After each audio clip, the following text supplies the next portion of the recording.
परम पूज्य गुरुदेव और वंदनीय माता जी के चरणों में कोटि कोटि प्रणाम। आप सभी को प्रणाम। पुस्तक सर्वतोमुखी उन्नति में कल हमने उन्नति के लिए आकांक्षा कीजिए के बारे में सुना। आज हम सभी जानेंगे उन्नति के मार्ग में कठिनाइयाँ।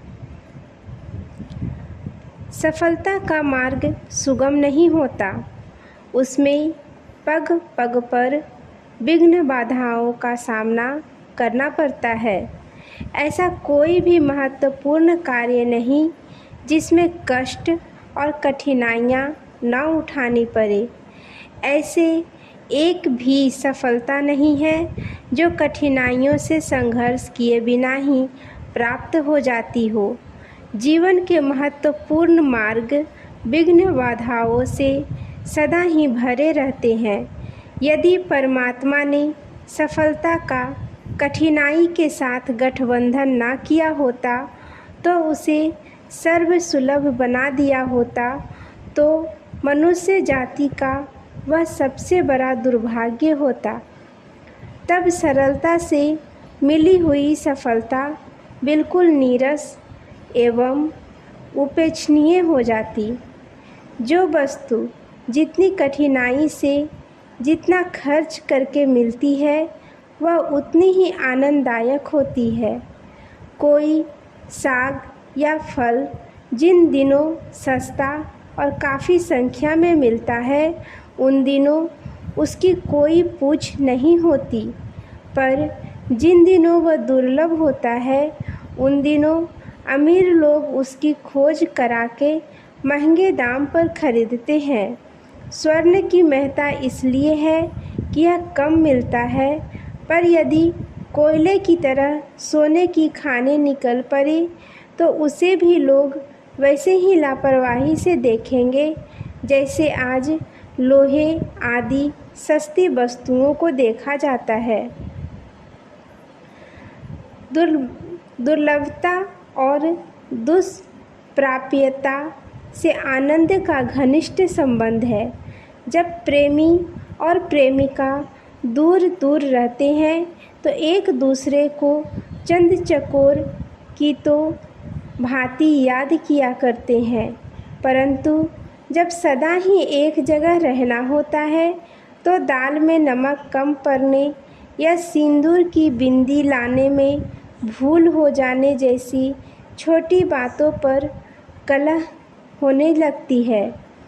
जो वस्तुएं दुर्लभ है सर्वसाधारण को आसानी से नहीं मिलती, जिन्हें पा लेना ही सफलता कहते हैं। जिन कार्यों की सफलता सर्वसुलभ है वैसे कार्य तो सब लोग सदा करते ही रहते हैं। उनके लिए न कोई पुस्तक पढ़ने की आवश्यकता पड़ती है और न लेखक को लिखने की।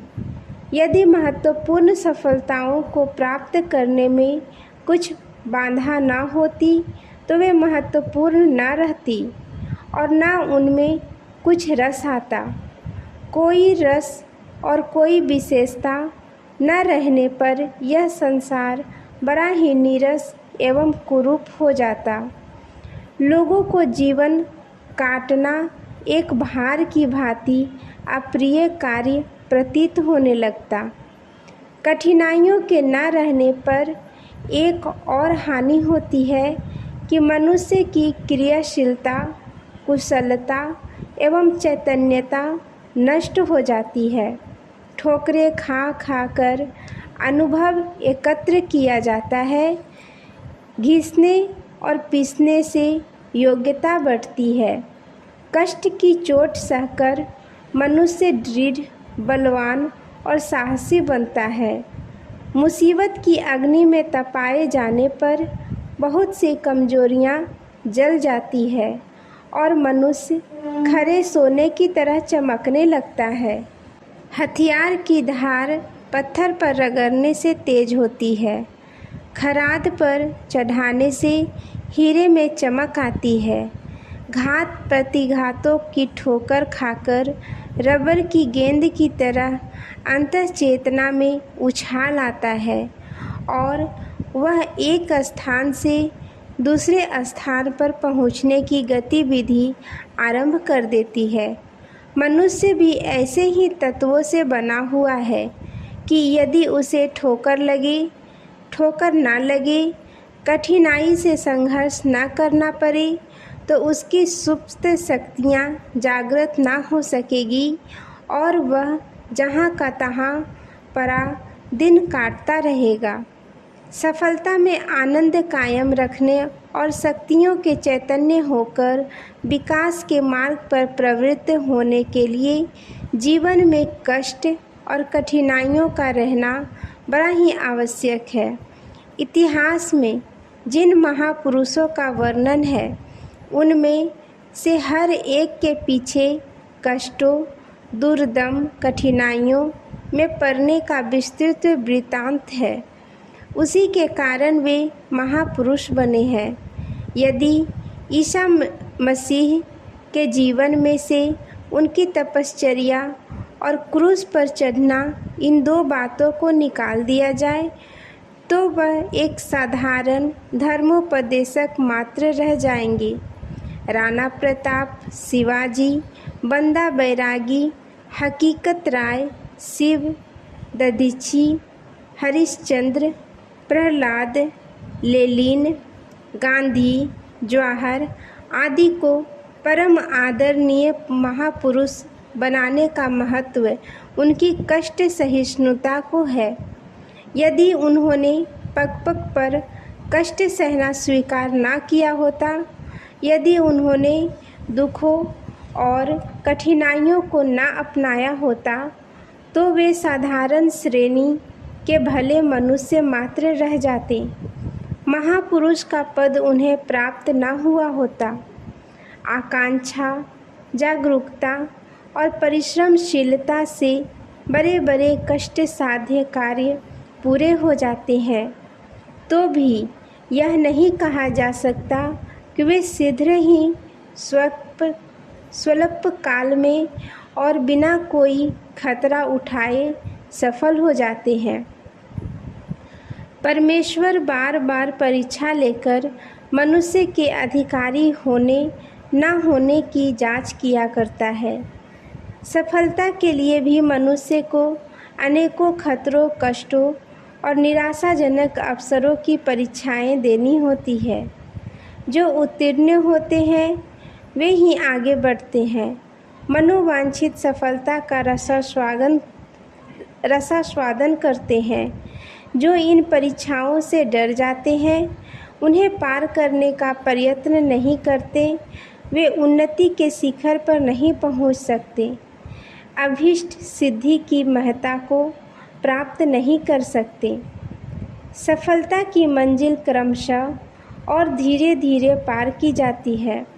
कठिनाइयों से लड़ता मरता, चोटें और ठोकरें खाता हुआ ही कोई मनुष्य सफल मनोरथ होता है।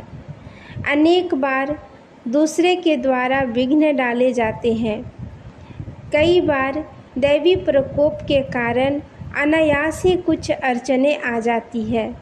कई बार मनुष्य स्वयं भूल कर बैठता है। अपनी असावधानी या भूल के कारण असफल होना पड़ता है।